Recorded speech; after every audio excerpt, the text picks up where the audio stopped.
Good morning प्यारे बच्चों। आज की ऑनलाइन क्लास में हम पढ़ेंगे गोंड जनजाति के बारे में।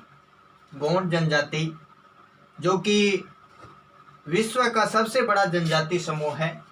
गोंड जनजाति है वो विश्व का सबसे बड़ा जनजाति समूह है।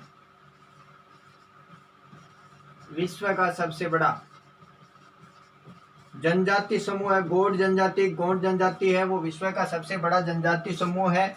और जो गोंड शब्द है उस शब्द की उत्पत्ति खोंडा से हुई है। गोंड शब्द की उत्पत्ति है वो हुई है खोंडा से। और खोंडा का जो अर्थ होता है वो होता है पहाड़ी। खोंडा का अर्थ होता है पहाड़ी। जो गोंड जनजाति के लोग हैं वो अपने आप को कोयटूर और कोल भी कहते हैं। कोयटूर व कोल यानी अपने आप को कोयटूर व कोल के नाम से भी पुकारते हैं। कौन भाई? गोंड जनजाति के लोग। इनकी जो उत्पत्ति है वो खोंडा शब्द यानी जो गोंड शब्द है उसकी उत्पत्ति है वो खोंडा से हुई। और खोंडा का अर्थ है पहाड़ी। खोंडा का अर्थ क्या है? पहाड़ी। बात करें कि 16वीं शताब्दी से और मध्य 18वीं शताब्दी तक इनके द्वारा एक शासित प्रदेश थे, कुछ शासित प्रदेश थे जिसमें आता है गढ़मांडला,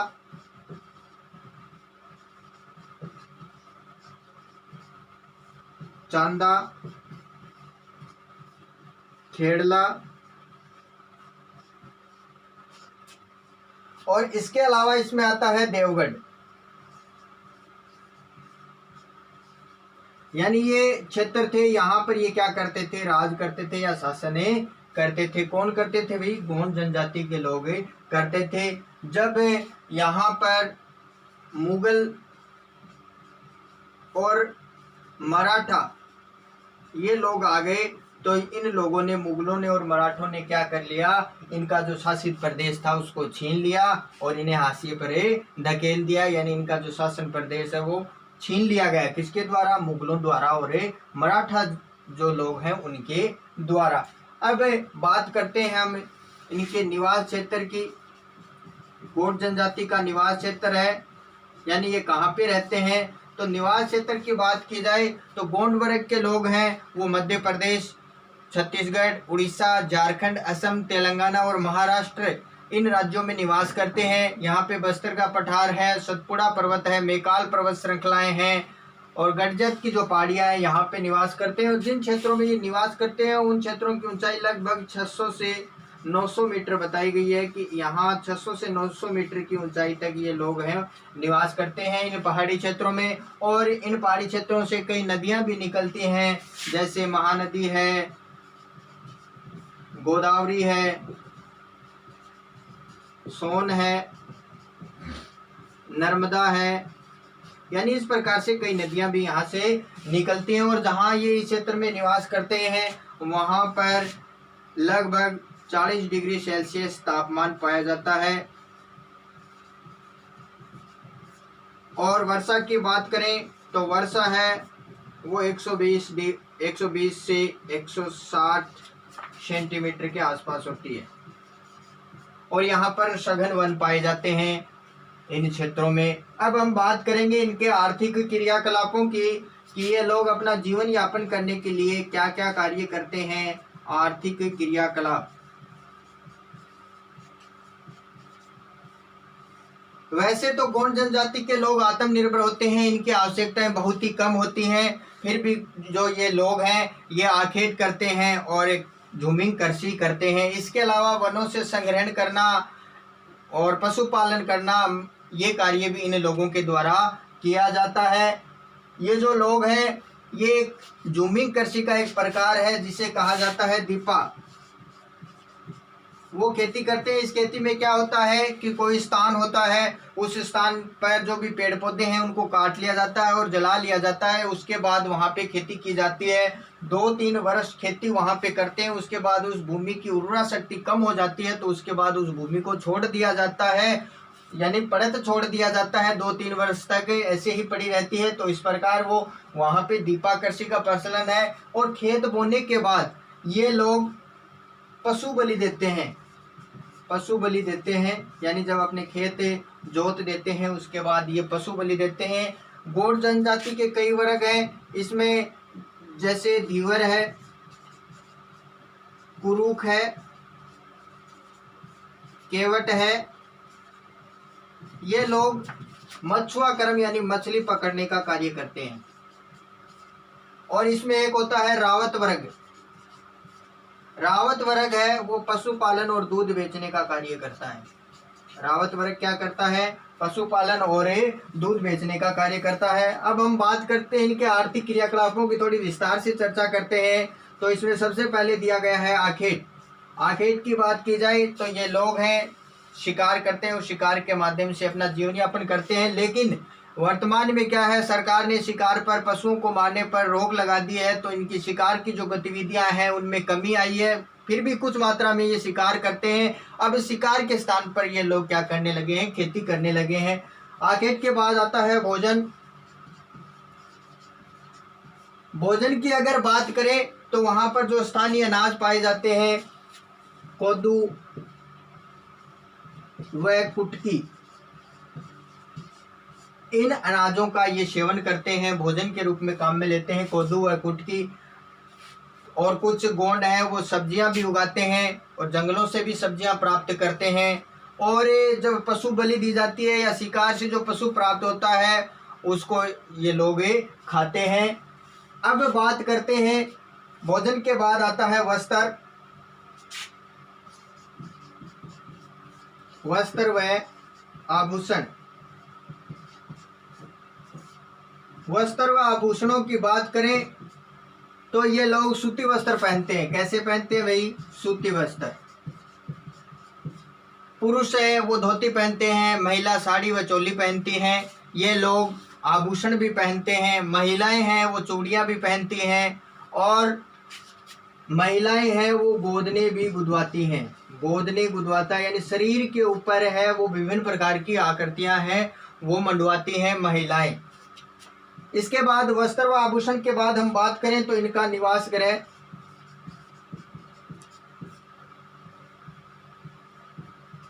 इनके निवास गृह नगला अर्थात पल्ली भी इनको कहते हैं। और ये छोटे छोटे गांवों में निवास करते हैं, यानी नगला छोटे जो गांव होते हैं, छोटे छोटे समूह में ये निवास करते हैं गौड़ जनजाति के लोग। और जब ये किसी स्थान पर भवन बनाना चाहते हैं, भवन बनाते हैं, तो उससे पहले उस स्थान का शगुन निकालते हैं और शगुन निकाल कर वहाँ पर उत्सव मनाते हैं, बतख और मुर्गे की बलि देते हैं। और ये अपने घर हैं वो घास फूस से, मिट्टी से बनाते हैं। इसके बाद हम बात करते हैं इनके औजार व बर्तन। औजार व बर्तन। औजार व बर्तनों की बात की जाए तो औजार और बर्तन है वो बहुत ही कम होते हैं, और इनके औजार बर्तन है वो स्थानीय वहाँ पर उपस्थित लोग ही बनाते हैं। लोहार वगैरह बना लेते हैं। लोहार है वहाँ पर, कुल्हाड़ी है, खुरपी है, इसके अलावा फावड़ा है, फलियाँ है, इसका निर्माण करते हैं। और ये लकड़ी वगैरह के भी औजार बनाते हैं, बर्तन वगैरह बनाते हैं, खुद ही बना लेते हैं। लकड़ी का सामान किसी और लोहार वगैरह या किसी बढ़ई के पास नहीं जाना पड़ता है। इनके कुछ घरों में चारपाई भी पाई जाती है, लकड़ी की मेज भी पाई जाती है, दरिया बिछाने व बैठने के काम में लेते हैं। अब हम बात करते हैं गौड़ जनजाति के समाज व संस्कृति। समाज व संस्कृति की बात करें तो इसमें समाज है वो पितृवंशी होता है। जब पिता की मृत्यु हो जाती है तो उसकी संपत्ति है वो उसके बेटों में बांट दी जाती है, यानी पिता के मरने के बाद जो भी पिता की संपत्ति है वो उनके बेटों में बांट दी जाती है। और परिवार में जो सबसे बड़ा व्यक्ति होता है, बड़ा व्यक्ति होता है वो मुखिया होता है, परिवार का मुखिया होता है। इनमें कई प्रकार के विवाह का प्रचलन है, जैसे सेवा विवाह, हरण विवाह है, विनिमय विवाह है और विधवा विवाह है।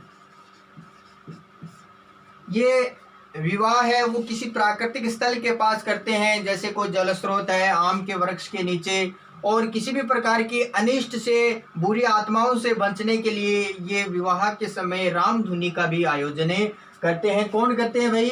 गोंड जनजाति के लोग। और इनमें जो गांव का मुखिया होता है, गांव का मुखिया, उसे पटेल या मुखादम कहा जाता है। पटेल या मुखादम कहा जाता है। चौकीदार जो होता है गांव का,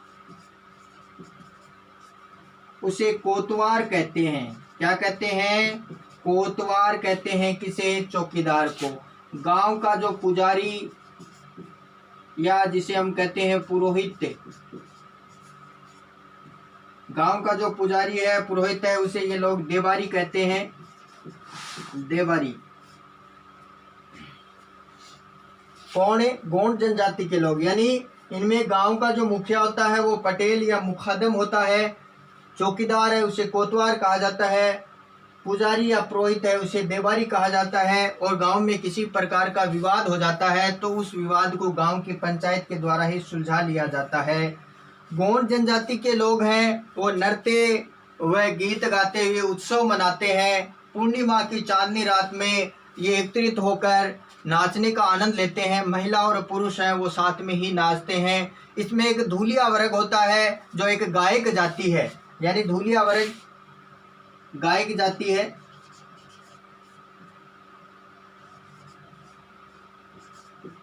धूलिया वर्ग वो क्या करती है? प्रधान गोंड हैं जिनसे इन लोगों की उत्पत्ति हुई है, उनके बारे में गाकर सुनाते हैं, उनके बारे में वाचन करते हैं। इस धूलिया जनजाति के गायन के अनुसार, इस धूलिया वर्ग के गायन के अनुसार ये बताया जाता है कि इन गोंडों के जो देवता थे, जो भगवान थे, जब उन्होंने जन्म लिया तो उनकी माता ने उनको बेसहारा छोड़ दिया। उसके बाद पार्वती देवी पार्वती ने उनको सहारा दिया, लेकिन शंभु महादेव यानी शिव ने उनको एक गुफा में बंद कर दिया। उसके बाद कपार लिंगम व देवी जंगूबाई की सहायता से इन गोंड जनजाति के लोगों को उस गुफा से आज़ाद करवाया गया।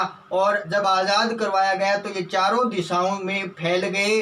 इन चारों दिशाओं में फैले हुए इनके देवता को सगा कहा जाता है। क्या कहा जाता है भाई? सगा। यानी हम कहते हैं हमारी मारवाड़ी भाषा में सागी, तो उसी प्रकार इसमें इनको क्या कहा जाता है? सगा कहा जाता है। ये लोग प्राचीन समय में मनोरंजन के लिए मुर्गों की लड़ाई करवाते थे, मुर्गों को आपस में लड़ाते थे। इनके जो देवताओं की अगर बात करें तो इसमें जैसे बड़ा देव है, शंभु महादेव है, शीतला माता है,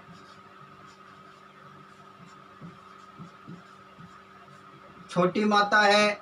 ये इनके कुछ देवी देवताएं हैं, इनको ये पूजते हैं। और देवी देवताओं को खुश करने के लिए ये लोग पशु बलि देते हैं। कुछ जैसे काली माता है, इनको ये पहले नर बलि भी देते थे, लेकिन 19वीं शताब्दी ने अंग्रेजों ने इस पर क्या लगा दिया? प्रतिबंध लगा दिया, यानी रोक लगा दी। नर बलि यानी मानव की बलि ये देते थे कुछ देवताओं को। अब आगे हम बात करते हैं इनका आधुनिक संस्कृति से संपर्क, कि आधुनिक संस्कृति से इनका संपर्क। आधुनिक संस्कृति से संपर्क।